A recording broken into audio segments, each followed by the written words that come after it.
Magandang ako mga ka-farm, welcome back po sa ating channel. Ngayon, isi-share ko naman sa inyo yung about sa 3 system of raising chicken dito sa ating bansa. Ibig sabihin, hindi lang tayo magbe-base sa broiler, pwede din tayo sa layer, and then sa ibang variety. Kumbaga, kung dati kasi sa broiler chicken lang tayo, yung sa mga nakarang kong video. So ngayon, isi-share ko naman sa inyo.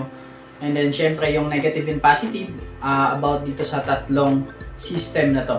Okay, kung makikita nyo sa board, so meron tayong tinatawag na free-range design, semi-intensive, and then syempre intensive. So, ibibigay ko po sa inyo yung pagkakaiba niyang tatlo para naman kahit pa paano is nakatulong din ako sa inyo magbahagi about sa kalaman ko dito sa tatlong system of raising chicken dito sa ating bansa. Hindi lang dito sa ating bansa, kundi kung saan-saan mang mo lugar. Okay? So, simula tayo sa free range.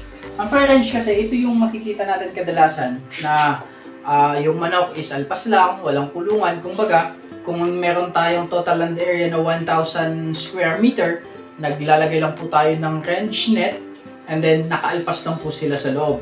So, nagpapakain lang tayo is sa umaga or sa hapon, pero wala po silang kulungan. Kadalasan po yung shelter po na ginagamit sa kanila is yung mga trapa lang po.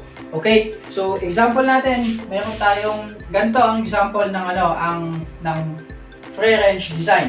So, example natin dito, ito yung buong land area mo. Halimbawa, ipalagay natin 1 hectare yan. So, dito lang tayo sa gitna naglalagay ng shelter nila. Kadalasan yung ginagamit diyan trapal. Wala talaga silang kulungan. Kumbaga, yung shelter good for lang talaga para hindi sila maulanan. May sisilungan sila. And then kadalasan is maraming puno naman dyan. Yun lang yung nagsisilbing mga silungan ng ating mga alagang manok. So yun po yung free range. So dito naman po sa semi-intensive, ipalagay naman natin meron tayong total land area na 1 hectare. Okay? So ang kaibahan po nitong dalawa, sa semi-intensive kasi meron po siyang housing. Kung dito po sa free range is wala po siyang housing, yung piniprepare lang po natin is for the shelter of the chicken. Dito naman po is meron po silang housing. Example natin, nasa gitna po yung housing nila, and then nakakagala lang po yung manok natin is after po nilang kumain. Ibig sabihin po, sa umaga, pagkatapos nating magpakain, saka pa lang po sila pinapalabas, at pagdating naman po sa hapon, pagkatapos po nilang kumain, nakakulong po sila. Ito pong design na to kadalasan ginagamit po for laying production na para hindi sila mahirapan na mamulot ng mga itlog, lalo na sa itik. Kasi under pa rin naman ng poultry yung ating itik production. Ito po yung kadalasan na ginagamit sa semi-intensive. Kasi ang itik ay nangingitlog po siya around 12 midnight up to 4 AM. So, kapag nasa loob siya ng kulungan, pagdating ng umaga, papagalain na po ulit sila doon sa ground kung saan yung area nila. So, hindi po mahihirapan yung owner ng farm na mamumulot ng mga egg ng kanyang alagang itik. So, yun po yung pagkakaiba po nila. Okay? So, sa intensive naman po, ibig sabihin kung meron tayong total land area na 100 square meter, cover po siya lahat ng housing. Ibig sabihin po, kung tinatawag po natin intensive system, is ito po yung ginagamit natin sa mga pag-aalaga ng broiler chicken, although kahit sa ibang breeds, pero meron siyang bahay.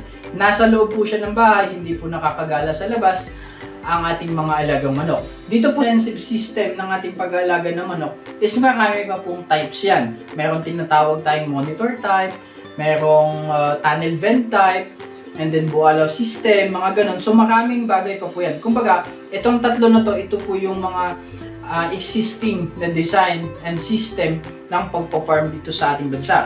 So kung sa inyo, anong pagiging advantage nito at disadvantage? So dito simula tayo sa free range. Yung advantage nito, syempre hindi masyadong hassle sa management.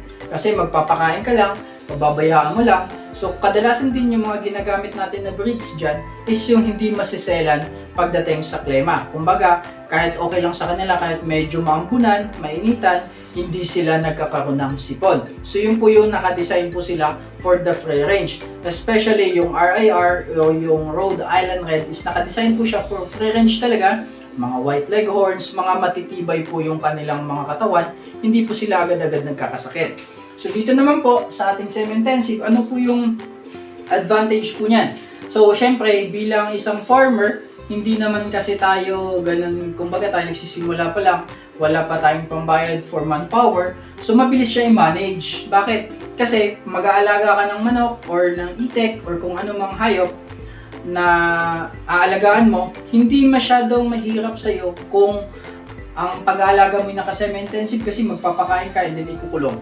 Okay, so yung negative naman nun, unlike po dito sa free range, syempre kung mayroon ka ditong 2% na management dito, baka mga 5%. Kasi kinakailangan mo pa pagdating ng hapon, ikukulong mo sila.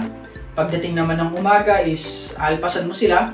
So yung ano naman ito, yung advantage nito lalo na kung yung location natin is medyo may mga hindi magagandang ugali, nangingialam sa mga alaga.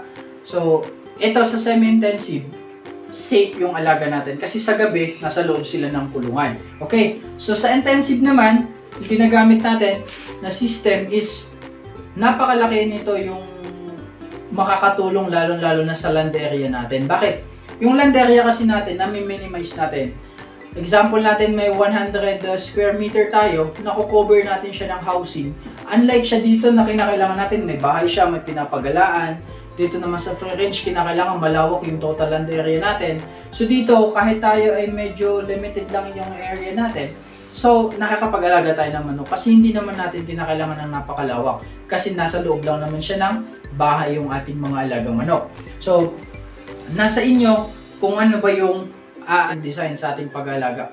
Dito, kadalasan sa intensive for broiler production, ito yung naka-design. Kasi hindi naman siya pwede sa free range. Kasi alam naman natin, maselan. So baka naman kapag nag-free range tayo na ginamit natin yung system sa ating pagpa-farm, tapos for broiler chicken na ginamit natin na breeds, kasi baka naman po sipon and puro naman puyot yung ating alagang manok. So kinakailangan inaalam natin yung sa ating pagpa-farm para naman hindi tayo magugulat na lang na bakit yung alaga naming manok is hindi tumataba, hindi lumalaki.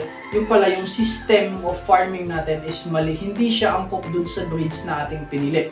So mahalaga, bago tayo pumasok sa pagpa-farm, alamin natin ano ba yung gusto naming design ng pagpa-farm and then ano ba yung breeds na alagaan naming manok or hayop para kahit papano dun pa lang nakakapag-adjust na agad tayo. So sana nakatulong tong video na to. God bless. Happy farm po everyone.